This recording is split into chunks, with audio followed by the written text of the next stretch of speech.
अपने जीवन को भी निछावर करना पड़ता है।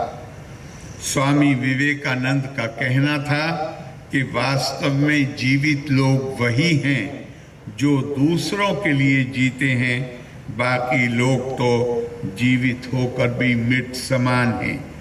वे लोग सौभाग्यशाली हैं जो किसी ऐसे उद्देश्य के लिए जीते हैं जिसे वो खुद अपने से ज़्यादा महत्वपूर्ण मानते हैं।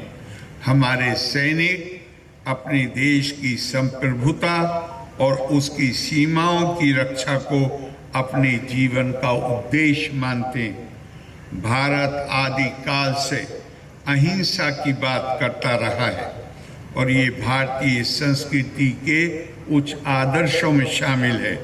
हमारे यहाँ अहिंसा को परम धर्म माना गया है। हमारी संस्कृति में हर किसी को अपने विस्तार के रूप में, खुद अपने विस्तार के रूप में देखने की शिक्षा दी गई। जो व्यक्ति दूसरे इंसान में दिव्यता को देखता है वह हिंसा नहीं कर सकता, परंतु अहिंसा का मतलब कायरता या आताई के आगे समर्पण करना नहीं है। अहिंसा का अर्थ है तत्सन्निधो अहिंसा प्रतिष्ठायम तत्सन्निधो वैर त्यागा। वैर भाव से अपने आप को मुक्त कर लेना अहिंसा है।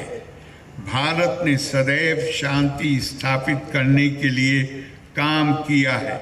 हम ऐसी विश्व व्यवस्था चाहते हैं जिसमें समस्याओं का समाधान युद्ध नहीं बल्कि संवाद के माध्यम से होना चाहिए।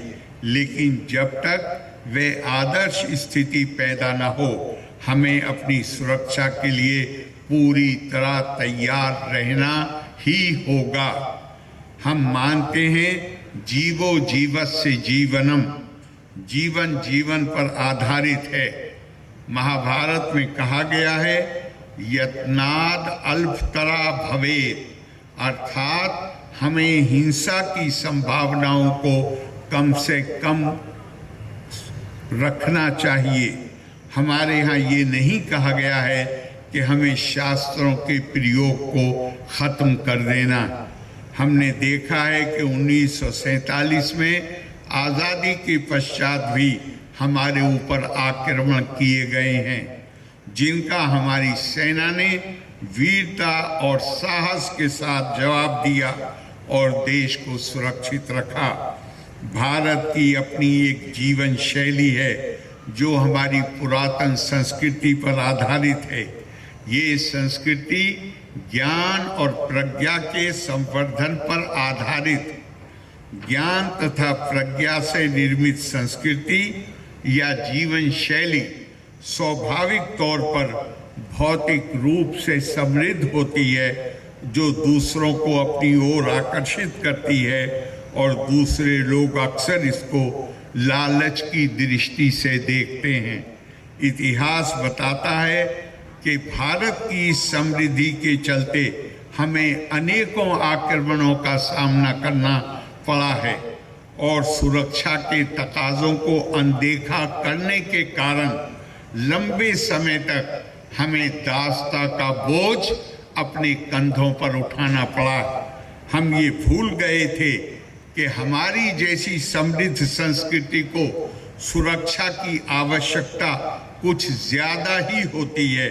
हमारे महर्षियों और चिंतकों ने भी हमें बताया था, अग्रता चतुरो वेदो पिरस्ता सशरम धनु इदम ब्रह्मम इदम छात्रम शास्त्रादपि शस्त्रादपि, अर्थात ज्ञान प्राप्ति हमारी बुनियादी जिम्मेदारी है और सब प्रकार के ज्ञान और बौद्धिक क्षमता की शक्ति का प्रयोग करके हमें एक शांतिपूर्वक विश्व व्यवस्था का निर्माण करना है।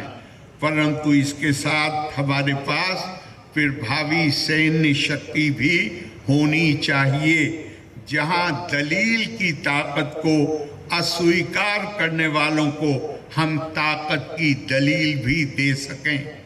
आज़ादी के बाद हमारी विकसित सैन्य शक्ति ने ये काम बहुत ही प्रभावी ढंग से किया। आज हमारी सेना अपनी सीमाओं की रक्षा करने में पूर्णतः सक्षम है।